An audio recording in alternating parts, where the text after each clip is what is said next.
Well, good morning. I think we'll go ahead and get started. Today, we are talking about a new public safety tool now available in Iowa, and it's called Text to 911. Department of Homeland Security and Emergency Manager, Director, and he'll explain in a little bit how to use Text to 911. But first, I'd like to tell you more about the national initiative that allows mobile phone users to send text messages to 911 during an emergency. You know, Iowa has the technology needed to accept text messages from at least one cell phone carrier in 94 of the state's 113 emergency call centers. And what this does is it ensures quick responses by local law enforcement, fire, and other emergency response workers. The remaining call centers are expected to be operational by the end of the year. When fully operational, Iowa will have the third largest number of call centers equipped to receive text messages behind only California and Texas. It's important to point out that Iowa was the first state in the nation to accept emergency text messages back in 2009, so we continue to be a leader. That was through a pilot program at Black Hawk County's Emergency Call Center. Text to 911 is a prime example of how we're using technology to make Iowa a safer place for everyone. While Text to 911 was developed primarily for people who may be hard of hearing, deaf, or speech impaired, it really is a valuable tool for everyone. The technology allows Iowans to send a text to 911 when a voice call could potentially put them in danger. Situations like maybe domestic abuse, home invasion, or when a medical condition has impaired their speech. This new capability was made possible when Director Scouten and his team upgraded the state's wireless 911 network. And that when they did that upgrade, it was called Next Generation 911. It made Iowa's network stronger to handle text messages to call centers and eventually photo and video messages as well. We are one of the first states in the nation to complete the statewide upgrade to Next Generation 911 technology. And that upgrade network can easily route 911 calls to another center whenever one is affected by a disaster. It also eliminates service interruptions, and the network it's much more resilient. We're also working with local public safety agencies to upgrade their call taking equipment, and this is needed so that they can tap into the network's full capabilities, including accepting text messages.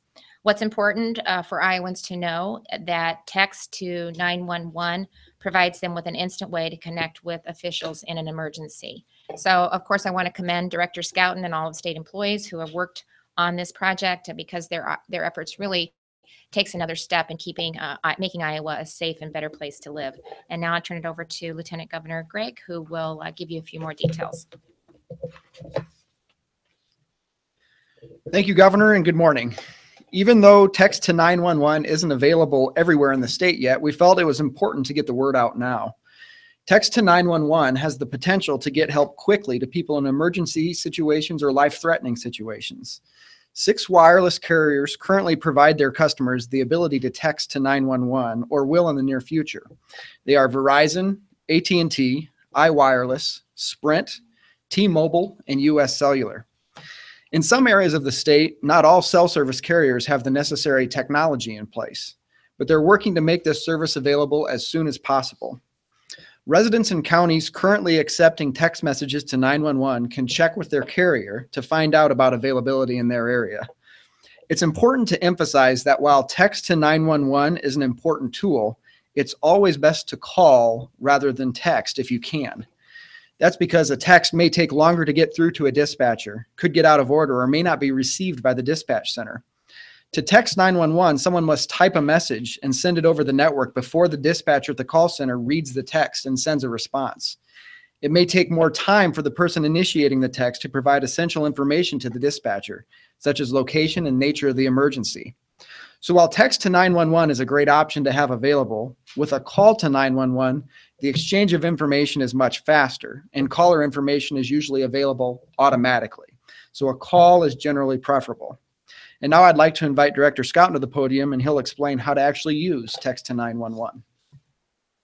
Thank you, Lieutenant Governor Gregg and Governor Reynolds. we're excited about the progress we have seen in making text to 911 available in Iowa. Most Iowans today have smartphones or other communication devices that offer texting capabilities. That's why it's important to utilize this new technology in order to increase the safety of Iowa's citizens. As the governor, lieutenant governor said, not all areas of the state currently have text to 911 capabilities, but as you can see from the map, almost all of the state has those capabilities. And at the pace with which the vendors are connecting to the state's 911 system, we expect text to 911 to be available to the entire state by the end of this calendar year. If you're curious for your own county as to whether or not your emergency call center has text to 911, you can visit our website, homelandsecurity.iowa.gov. One word, homelandsecurity.iowa.gov. I urge you to check our website frequently because the map is changing at a pretty rapid pace. And as the emergency call centers turn up their text to 911 service, the map is being updated. So how do you do it? It's really simple to make a text to 911 communication. You start by opening your text message app. You open up a new text message, just as you would for any other type of text message you want to send. But here you would enter 911 in the to field of the message. Then include your location or the location of the emergency along with a brief description of the emergency in the body of the text, and then press send. When you call 911 from your home or mobile phone, the call center will usually be able to tell your location and tell it with some degree of specificity. However, if you text 911, the call taker may not have the information of precisely where you are located. So it's important that you put your address or your location in the text message. After you press send, be ready to follow the dispatcher's instructions and answer any questions he or she may have of you. If text to 911 is not available in your area, you will receive what's called a bounce back message, indicating that text to 911 is not available, and it will instruct you to call 911 instead. Now, having said all that, I would ask that you please do not pick up your cell phones, get a message open, and text 911 county asking, does my text to 911 work? Technically, calling 911 when there is no emergency is against the law. The same applies to texting 911. But more importantly, we don't want to tie up the resources of our 911 centers by people who are calling merely to see if their service works. Suffice it to say, in real life, if you don't have text to 911 in your area, you will receive that immediate bounce back saying that texting is not available. If it is working, you will shortly thereafter be entered into a texting conversation with the 911 dispatcher. Here's a few more don'ts to be aware of when sending a text to 911. Don't use abbreviations, slang, or emojis, or try to send a group text. Just won't work. Be quick and to the point and include your location. Don't try, as the governor indicated, don't try to send a photo or a video, as call centers at this point are not equipped to accept them. Our state's next generation 911 system has the capability to accept photos and videos in the future, but the technology is not quite ready now to accept those. And of course, do not text while you're driving. Remember, it's always better to, excuse me, as the governor has indicated, and Lieutenant Governor too, call if you can, but do send a text to 911 if you are unable to call. The saying goes, call 911 when you can, text if you can't. Since text to 911 was made available in Iowa, we've received a number of texts for a variety of emergencies, proving that the service works. We've had cases, excuse me, of a suspected intruder into a home, a domestic assault incident, a sexual assault in progress, and a child who used it to report being kidnapped. Other states likewise have had the same experience. A deaf woman in Georgia was able to notify police when she saw two young children locked in a car. She texted 911 and the police removed the children safely. In May of this year in North Texas, a woman who had been shot and kidnapped with her two children texted 911. Local law enforcement found her, rescued the women and her children, likely saving their lives. We anticipate many more instances in Iowa. One will save lives. So remember, in an emergency, call 911 when you can, text if you can't. Thank you. We'd open it up for questions on this topic. Have you collected any data on how much this has been used across the state? You know, I think our program manager here for 911 is present for the state. I think he may be able to give you some of those numbers. It is rapidly being deployed as the vendors are making their connections to the system. I think he may have, Blake DeRushi is in the back, talk with him afterwards. I think he can give you a pretty close number of the number of times it's been used. Director.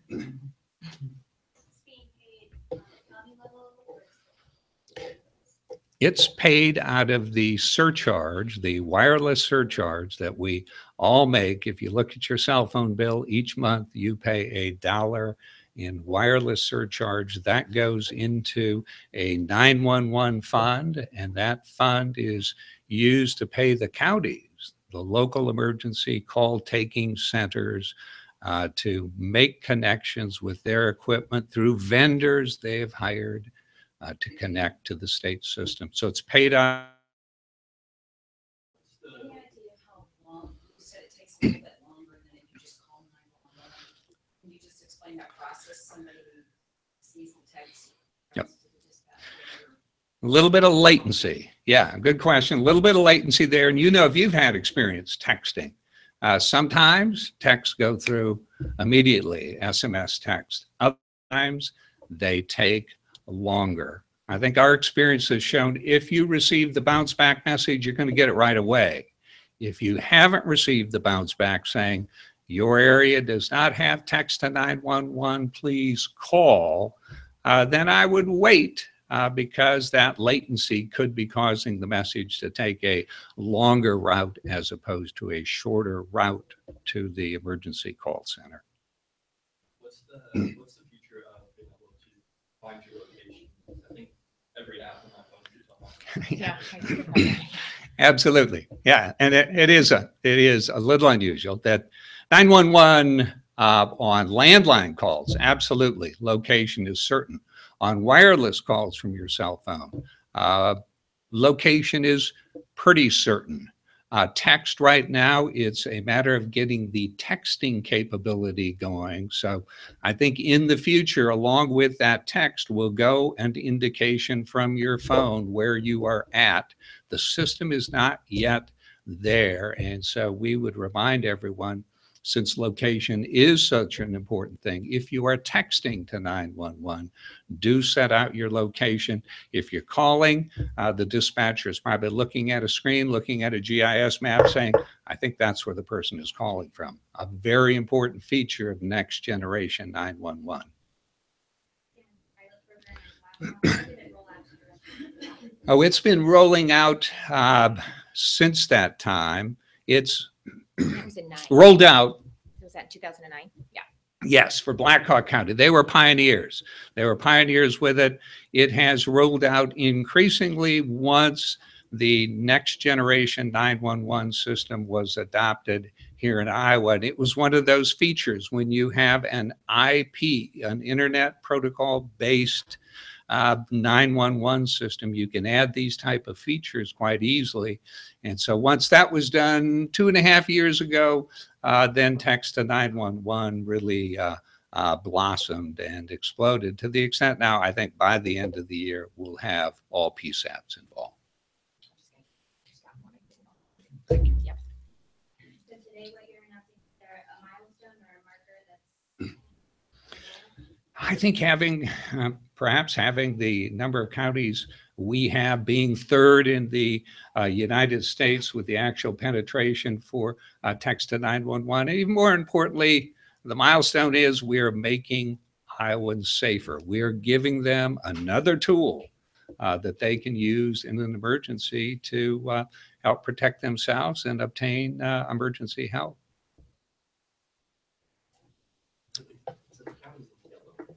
Yeah, because it's 94 out of the 113 call centers is, I believe, how we would refer to that.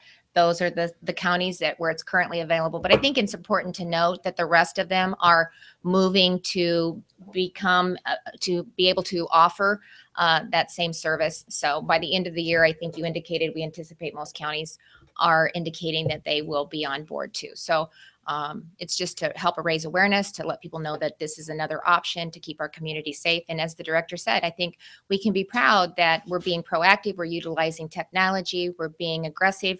We started earlier and we're the number 3 in the country next to Texas and California. So I think that's significant. Governor, if I might, there is a copy of the map on the credenza there, along with frequently asked and answered questions on text 911. Okay, thanks. Thank you. We'll open it up. Have you talked with President Trump after the Washington Post reported that he told SEMA Meta or whatever? SEMA Burma. Burma, Yeah, yeah. tell Iowa. I was on the conference call with the Deputy Chief of Staff. There we go. I'm getting there. I'm like, that's not coming out right. Just yesterday, and the team, Kay, we've been in constant contact with not only the White House. I haven't spoke directly to the president. I've asked for a conversation, but we got a letter from CMS that says that the waiver has been filed. That starts the 30-day comment period.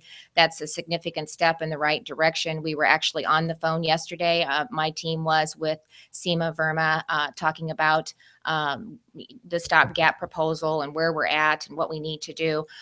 So our indication is they've been very receptive. They continue to work with us. That is a priority of this administration. To continue to work on that. Obamacare is not sustainable. It's unaffordable. It's unworkable. It's collapsed. We have seen our premiums increase 110% over the last 5 years. And so we're looking for an innovative short-term solution. I think it's really important to refer to it in that manner because we still need Congress to act to put in place a long-term solution. So this is a proposal that we're working on in the short term. You were in the White House, right? I was, yes. So what did the president tell you when the White House? Well, I've met multiple times with then Secretary Price. I've met multiple times with SEMA Burma. The White House is continuing to work with us to get to provide a solution. There's not a lot of flexibility with Obamacare. I think that was probably done by design. So we have a lot of challenges that we have to work through because of the inflexibility that's been tied to that. This is unique. We're not unique. Several states are dealing with the same thing. I think this is an opportunity to demonstrate how states can be creative and innovative and really meeting the needs of our population. And I think the waiver that we've filed is a great example of that. So I was there talking about energy. I was part of an energy panel talking about that's one of the biggest tools that we have in our toolbox is our low cost of doing business, and especially our low cost of energy. As a manufacturing state, it's really important that we're able to provide a diversified portfolio. I talked about our leadership in renewable energy, so I was able to highlight that 37% of our energy is generated by wind. So that was the focus of that meeting. But 2 other times that I've been out there, I've been able to sit down with then Secretary Price and Seema Verma as well to walk through the stopgap proposal, to talk about how important it was. So I have not, that was back in August. I have not received any indication from the White House that they are trying to stop or not in favor of working with us. That's just not what's happening. Commissioner Ullman was out at the White House last week with 2 of our team members, and that's what they were working on. So we are continuing every single day to make sure that we can have some kind of option for Iowans come January 1.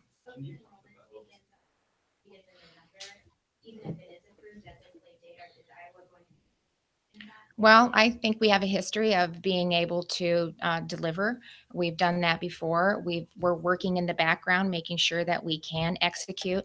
As I indicated, this is not not an easy process. It just isn't. There's a lot of criteria that needs to be met because of the inflexibility that Obamacare requires. And so we have to work through all that. We're working through a waiver process. And so we've set a timeline out when we started this process, and we've been aggressively working towards that. There's criteria where you have to have a public comment period. We had to have one in Iowa. They have to have one in Washington, D.C. That's why it was a step forward when we received the letter that indicated we would start the 30-day public comment period. That's the other piece of that. We're in it right now, so there's not a lot of the White House can't publicly comment on a lot of things, but we continue to work on it. The public comment period, is that something the Iowans to get on? Well, they are. We've received all kinds of support from across the state, whether it's been the medical community, Farm Bureau, farmers, small business owners who really are going to be impacted by Obamacare and the exchange, the increase in premiums. It's just they can't afford it. And so what they're doing, because they're continuing to see their premiums increase, it's not affordable, and they're stepping out. So they're paying the penalty instead of actually participating in the exchange. And that's why it's imploding and collapsing, because they can't afford it. They have a card, but they can't use it. Not only are their premiums going up, but their deductibles are going up. I mean, one family told me they had a $1,500 deductible for each one of their 2 children and the husband and the wife. And it was unbelievable what they were paying for premiums. And we're seeing that play out all across the state and really all across the nation. And the people that it's really impacting are farm families and our small business owners. These are hardworking Iowans that are trying to,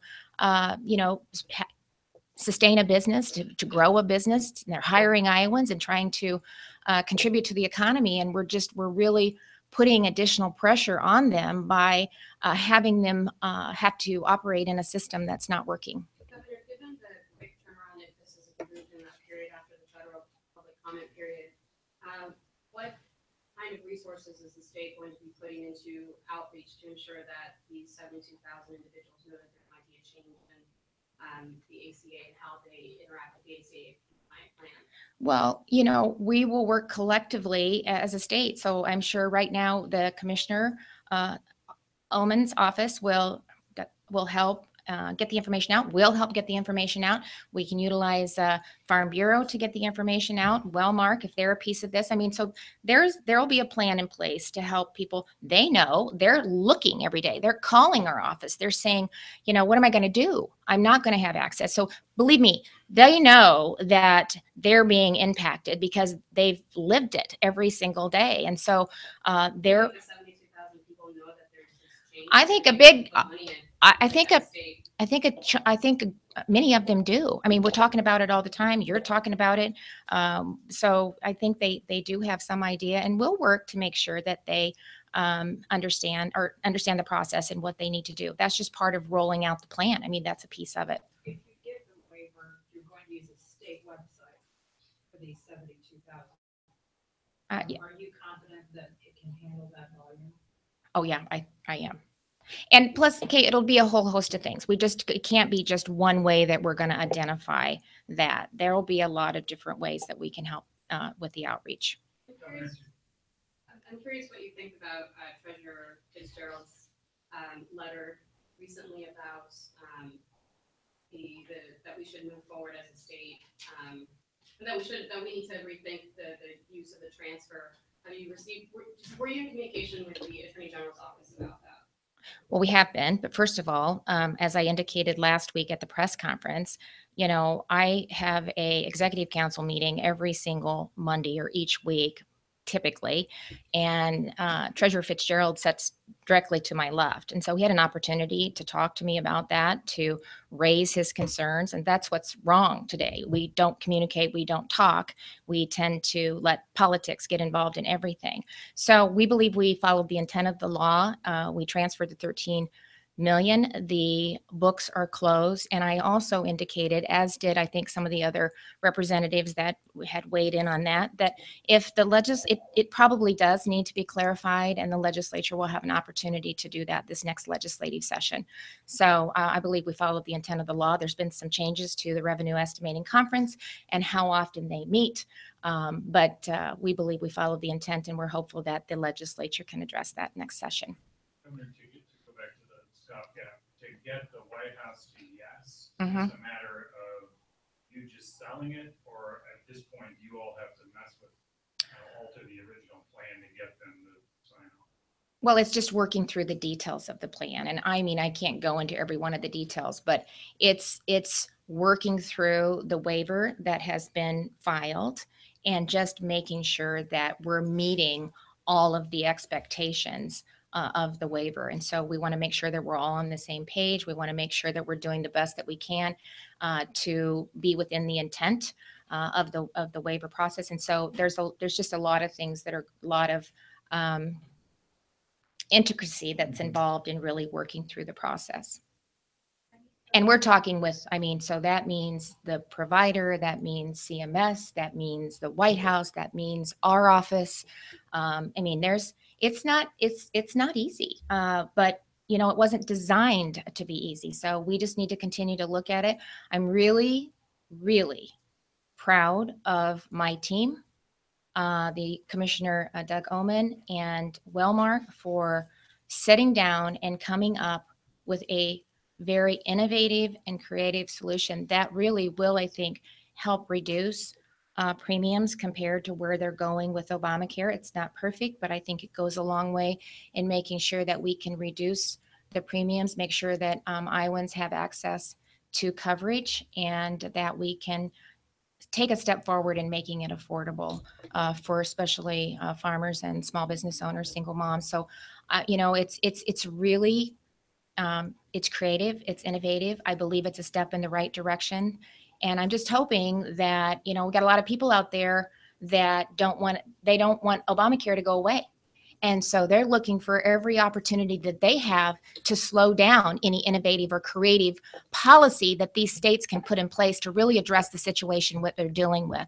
And so that's also a factor. You've got a certain element that just wants to see this thing, and I mean outside element. I'm not talking about the White House, that wants to see Obamacare stay in place. And so we just need to continue to work on that. Some concerns that this might actually pose some legal questions, in part because it goes against, some argue against some of the guardrails that are in place with the waiver.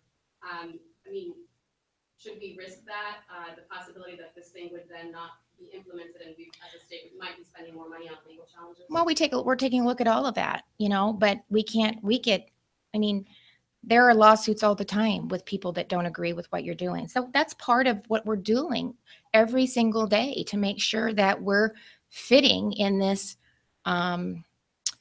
within the Obamacare requirements. And that's what I keep saying. It's not very flexible. And that's why ultimately I need Washington, D.C. to do something. It's ultimately up to them to fix this for the long term. And I'm really disappointed that they haven't gotten that done. But in the meantime, we have to do something, and states all across this nation have to do something.